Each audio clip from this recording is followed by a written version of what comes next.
Imagine standing atop a scaffold of ice, 20 stories above the earth. The wind in Sochi or Pyeongchang doesn't just blow, it screams. Below you lies a slopestyle course, a chaotic playground of jagged steel rails and massive kickers that look less like sports equipment and more like launch pads for space travel. You have 20 seconds to defy gravity or let the mountain break you. This isn't just about gold medals. It's about the day a group of rebellious kids from the American backcountry turned a fringe hobby into the most watched spectacle on the planet. Chapter 1. The Outcasts of the Mountain. The story of men's Olympic slopestyle doesn't begin with a starter pistol or a national anthem.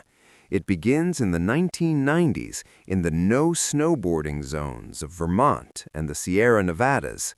Back then, if you were a snowboarder, you were a vandal. You were the knuckle-dragger ruining the pristine moguls of the elite skiers. But while the world looked down on them, a subculture was hardening. These athletes weren't training in state-of-the-art gyms. They were jumping over frozen picnic tables and sliding down handrails in suburban parking lots. This street DNA would eventually become the backbone of slopestyle. Chapter 2. Sochi 2014, The Birth of a Legend. The year is 2014. The world is watching Sochi, Russia. The Russian government had spent $50 billion to build a winter wonderland, but the slopestyle course was a nightmare. It was too big, too fast, and dangerous. Shaun, the king of the halfpipe, looked at the course and walked away, citing safety concerns. The American hopes rested on a kid from Silverthorne, Colorado, named Sage Kotsenburg. Sage didn't look like a traditional Olympian. He didn't have a coach in a headset or a rigid diet. He ate onion rings for breakfast and spoke in a dialect of stoked and rad. While the Norwegian and Canadian riders were practicing triple corks, highly technical robotic rotations, Sage decided to do something weird. Chapter 3. The Holy Grail of Style. On his final run, Sage Kotsenburg did something the judges hadn't seen in years. He performed a holy Crail. It wasn't the most rotations ever seen, but it was art. He grabbed his board behind his back, legs tweaked in a way that defied skeletal limits, and floated. When he landed, the sport changed forever. The outsider had won the first ever Olympic gold in slopestyle. He proved to the USA and the world that snowboarding wasn't just about how many times you could spin, it was about how much soul you could put into the flight. Chapter 4. Pyeongchang and the Miracle of 17-year-old Red Gerard. Fast forward to 2018, the stakes had tripled. The Canadians, Max Parrott and Mark McMorris, were landing Triple Cork 1620s, 4.5 rotations in the air while flipping 3 times. Enter Red Gerard. The morning of the finals, Red was the definition of an American teenager. He had stayed up late watching Netflix, lost his puffy team jacket, and overslept. He had to be jolted awake, rushed to the mountain, and borrowed a jacket from his teammate. He was in 11th place after 2 runs. He had 1 shot left. As he stood at the top of the South Korean course, the wind was gusting at 30 miles per hour. Most riders were playing it safe. Red didn't. He took a unique line through the rails, the creative route, and then launched a backside triple cork 1440 on the final jump. The score, 87.16. The kid who lost his jacket was now the youngest American to win winter gold since 1928. The USA went wild. Slopestyle wasn't just a sport anymore. It was an American identity. Rifle marksmanship combined with sheer physical prowess in skiing, Aria was no ordinary athlete. He was a former U.S. Navy marksman. His lungs were as hard as iron.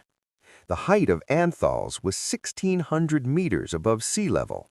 Where breathing in thin air is difficult, Arya had to aim for a steady target after skiing 5 kilometers with her heart rate down. A snowstorm started on the day of the finals. Visibility was near zero. Favorite athletes from Norway and Germany were missing one after another. But when Arya picked up the rifle, the American audience saw a strange sight. He was as steady as a rock in the midst of the storm. Every shot hit the target. When he reached the finish line, his body was covered in snow, but in his hands was the first gold medal in biathlon history for America. The NBC commentator was shouting, "She didn't just beat the clock, she tamed the storm." Chapter 9. The Colosseum of Snow. Cortina's Bobsled Rebirth. Cortina d'Ampezzo, the city returned to the main stage of the Olympics after 1956. This time, the attraction here was the newly renovated Eugenio Monti track. It is one of the fastest and most dangerous bobsled tracks in the world. It was a personal battle for Team USA. They missed out on a medal by just a few milliseconds in Beijing 4 years ago. This time, their pilot was a former Texas football player, Marcus Jordan. Marcus knew he would have to fight to the death to win this track. As the bobsled hurtled down the hill at 130 kilometers per hour, the camera could only see a blur of white and blue. The G-force at every turn was crushing the athletes' bodies. Marcus's sled almost flipped over on the last bend, but he kept control with the strength of his muscular arms. When they crossed the finish line, the time difference was just 0.01 seconds. For the USA, this gold medal was a triumph of courage. Chapter 10. The Artificial Intelligence Revolution.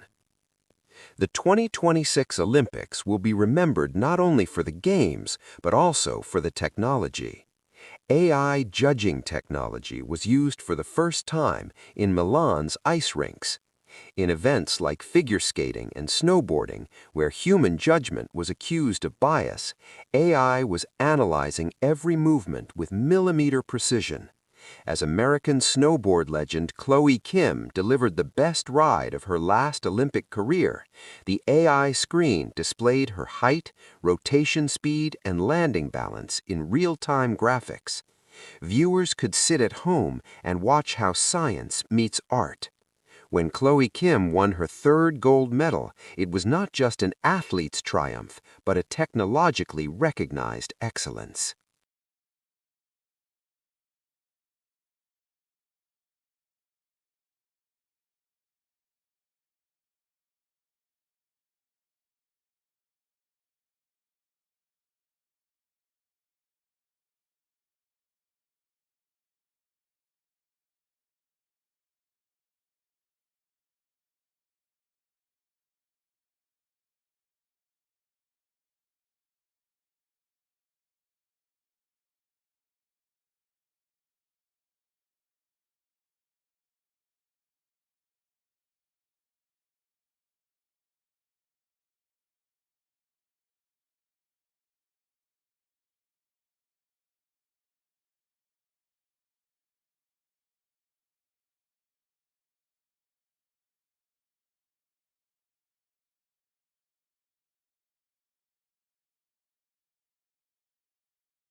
Chapter 11.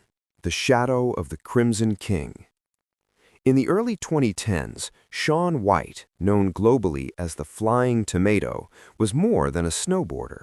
He was a multinational corporation. He had the video games, the clothing lines, and the target on his back. While he was the undisputed king of the halfpipe, slopestyle was his white whale.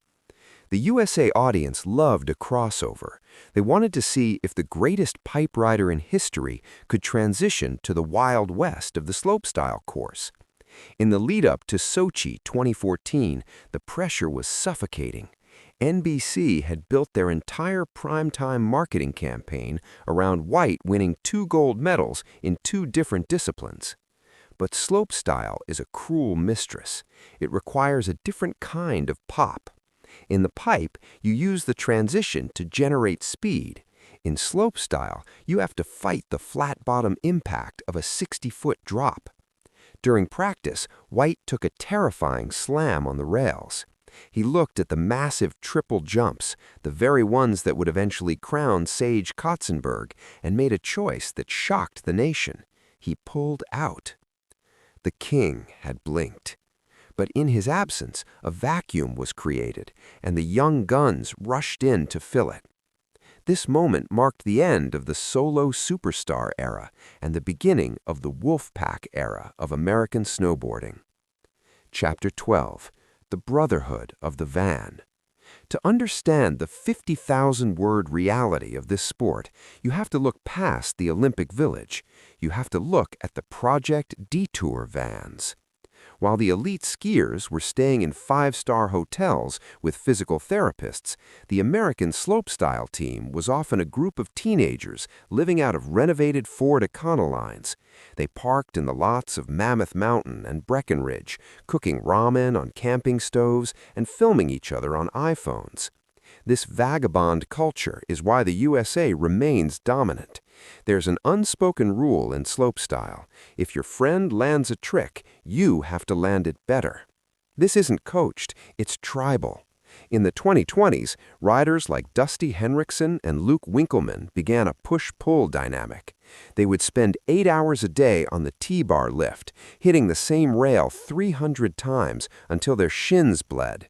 They weren't training for the Olympics, they were training for each other's respect. By the time they reached the Olympic qualifiers, the actual competition felt easier compared to the sessions back home. Chapter 14. The Anatomy of a Crash. The Physics of Failure. We talk about the gold, but we must talk about the ice. At the speeds required for slopestyle, the snow isn't fluffy powder, it is blue ice, chemically treated and water-injected to be as hard as a sidewalk. When a rider scorpions, lands on their chest while their board whips over their head to hit them in the back of the helmet, the force is equivalent to a low-speed car accident.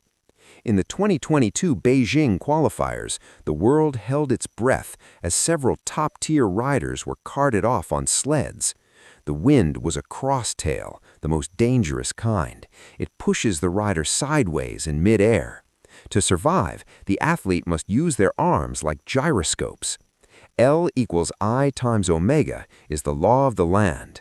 By pulling their arms in tight, decreasing the moment of inertia I, they spin faster, omega.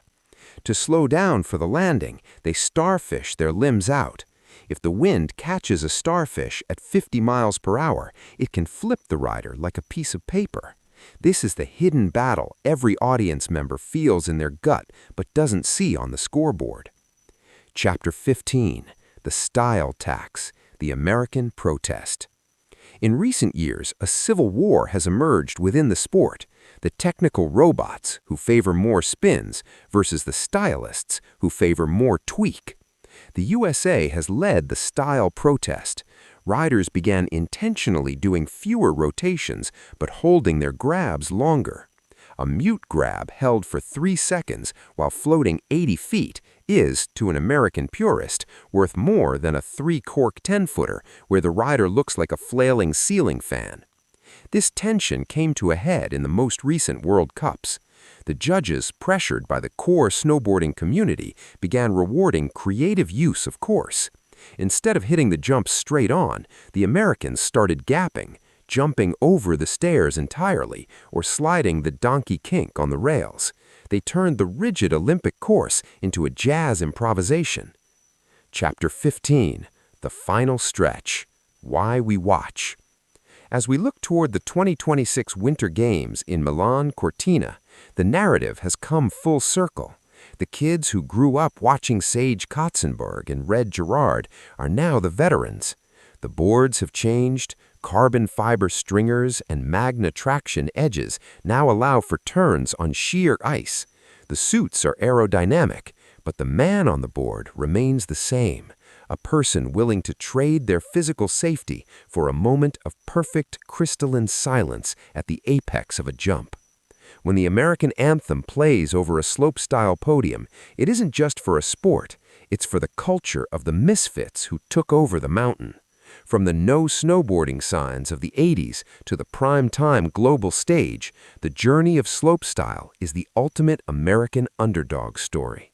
The glitz of the Olympic podium has a shadow, and as the sport of slopestyle matured, the riders began to realize that the highest air often led to the deepest lows. To understand the true weight of the American slopestyle story, we must look at what happens when the cameras turn off and the adrenaline, the natural chemical that keeps these athletes functioning, finally drains away. Chapter 16, The Gravity of the Mind, the Post-Olympic Blues. For an American teenager like Red Gerard or Sage Kotsenburg, the transition from a nobody in a small mountain town to a global icon happens in exactly 60 seconds, the duration of a gold medal run. The post-Olympic blues is a documented phenomenon in the USA snowboarding community. Imagine reaching the absolute pinnacle of human achievement at age 17. You've conquered gravity, won the gold, and appeared on every late-night talk show from New York to Los Angeles. Then, 3 months later, you're back in Colorado, staring at a frozen trailhead, wondering, what now? The mental health battle became a central theme of the sport. The pressure to repeat the gold is a weight heavier than any lead. We saw this with the legendary Shaun, who admitted that his 4th place in Sochi haunted his dreams for 4 years. The perfectionism required to land a 3-cork 1620 often translates into an obsessive mental state that is hard to shut off. Chapter 18, The Gear Wars, the Secret Science of the Board. While the riders were battling their minds, engineers in Burlington, Vermont and Seattle, Washington were battling the laws of friction.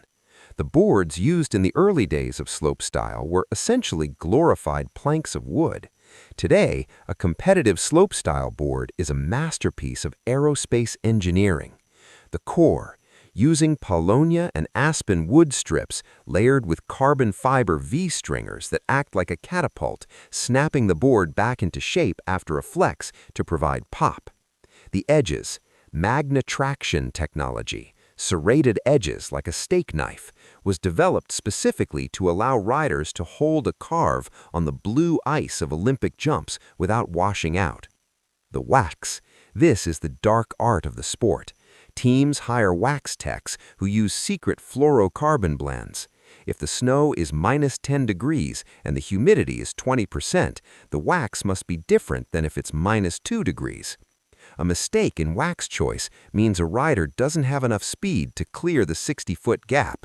If they case or land short on the knuckle of the jump, the impact can shatter a tibia instantly. Chapter 19, The Rise of the Filmer Culture. The USA audience doesn't just consume the Olympics, they consume edits. In the slopestyle world, a gold medal is prestigious, but a video part is eternal. American riders like Dusty Henriksen and Brock Crouch began spending their off-seasons in the streets. They took their Olympic-level skills to the urban landscapes of Helsinki or Quebec City, jumping over stair railings and off the roofs of buildings. This created a unique tension. The International Olympic Committee wanted clean-cut athletes, but the core snowboarding fans wanted street cred. The American riders successfully bridged this gap. They proved you could be a professional athlete with a Nike contract and still be a dirtbag snowboarder who films in the middle of the night to avoid the police. This dual identity is what makes the USA Slopestyle team the most marketable athletes in winter sports. Chapter 20. The triple is not enough. The 1980 era. As we approached the 2026 cycle, a new number began to haunt the riders, 1980. That is 5.5 full rotations in the air. 1980 degrees equals 5.5 spins.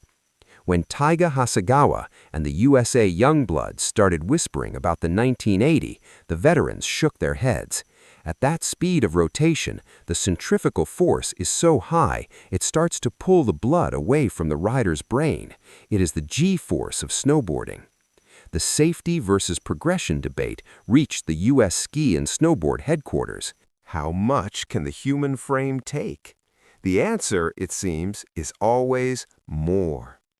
The American riders began using gyroscope sensors in their helmets during practice to measure head impact and rotation speed, turning the misfit sport into a data-driven science. Chapter 20. The Final Jump, a Legacy in the Clouds. The story of men's Olympic slopestyle is a story of the American dream on ice. It's about taking a toy, the snowboard, and using it to conquer the most prestigious sporting stage in the world.